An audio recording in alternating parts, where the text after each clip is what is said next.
Assalamualaikum warahmatullahi wabarakatuh. Bismillahirrahmanirrahim. Kita lanjutkan kajian kita di dalam bab relasi sosial dalam Islam. Ini adalah pandangan para tokoh terkemuka. Pada saat ini kita bahas pandangan Thomas B. Irving.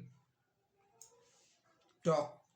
Thomas Irving wafat tahun 2002, adalah seorang penulis dan akademisi asal Kanada yang menerima Islam pada tahun 1950.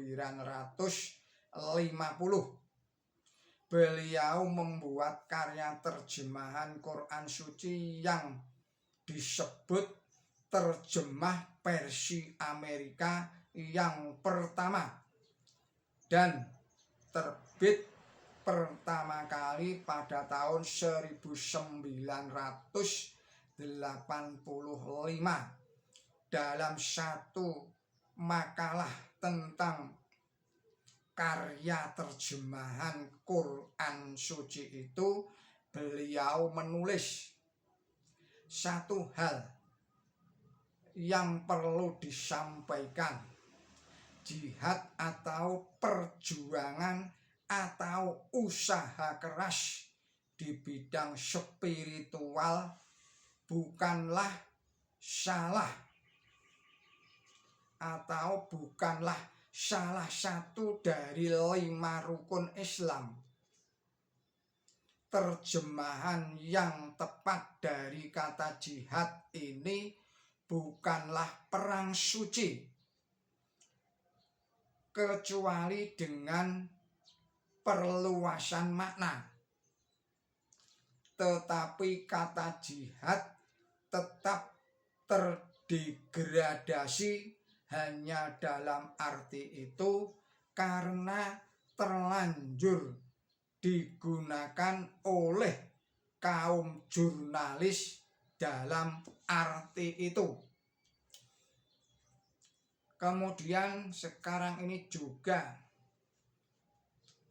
pandangan dari Maulwi Sigard Ali pada tahun 1885. Maulwi Sigard Ali dan dari Hyderabad, Deccan, India menerbitkan sebuah karya komprehensif berbahasa Inggris berjudul A Critical Exposition of the Popular Jihad.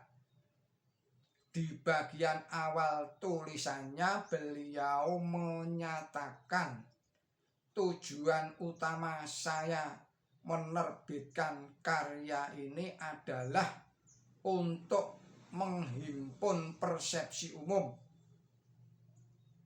Saya ulangi lagi, tujuan utama saya menerbitkan karya ini adalah untuk menghapus persepsi umum dari kesalahpahaman para penulis Eropa dan Kristen mengenai Islam, bahwa Muhammad Shallallahu Alaihi Wasallam mengobarkan perang untuk menaklukkan pemusnahan dan juga untuk dakwah terhadap kaum Quraisy serta suku-suku Arab lainnya, dan juga kaum Yahudi dan kaum Kristen, bahwa beliau memegang Quran di tangan yang satu dan memegang pedang di tangan yang lain, dan memaksa orang untuk percaya kepada dakwah beliau.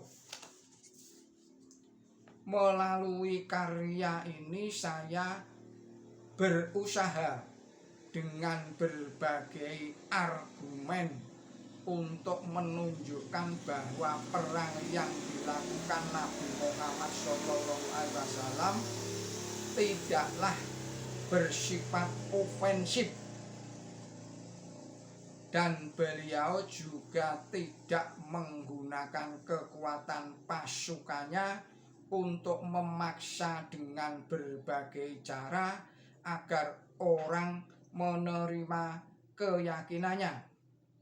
Semua perang yang dilakukan oleh Nabi suci Muhammad SAW bersifat defensif demi untuk membela diri.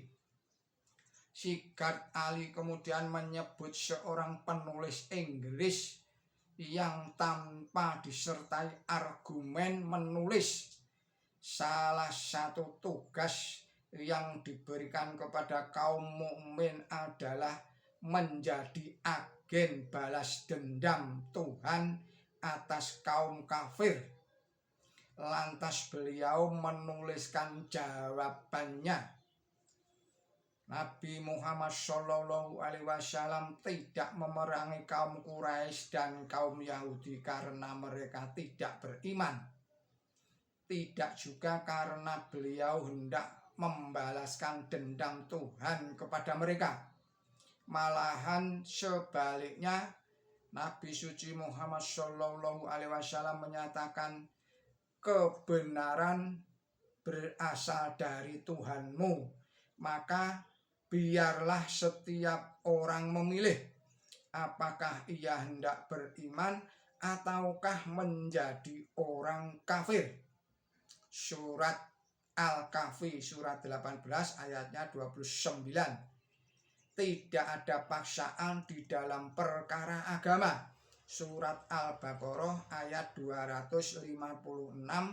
Bahkan dalam masa peperangan sekalipun kaum kafir diizinkan datang untuk mempelajari Islam dan dijamin keamanannya hingga pulang kembali kepada kelompok mereka. Surat 9 yaitu surat At-Taubah ayat 6. Nabi suci Muhammad SAW terpaksa mengangkat senjata untuk membela diri, sebab jika itu tidak dilakukannya niscaya serangan terus-menerus kaum Quraisy dan sekutunya itu ke Madinah boleh jadi akan memusnahkan beliau dan para pengikutnya. Mereka berperang untuk mempertahankan hidup dan juga untuk menegakkan kebenaran beragama.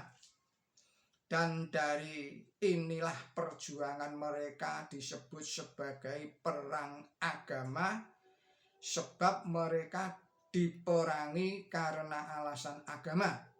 Kaum Quraisy menganiaya dan mengusir kaum muslimin dengan alasan bahwa mereka telah meninggalkan agama nenek moyang para penyembah berhala, harus memeluk Islam dan mengabdi kepada Tuhan yang Maha Esa. Jadi perang agama yang mereka lakukan sama sekali tidak dalam arti untuk secara agresif memaksa orang-orang kafir memeluk agama yang mereka yakini. Demikian kajian dari Dr. Yahid Aziz billahi taufiq wal hidayah. Wassalamualaikum warahmatullahi wabarakatuh.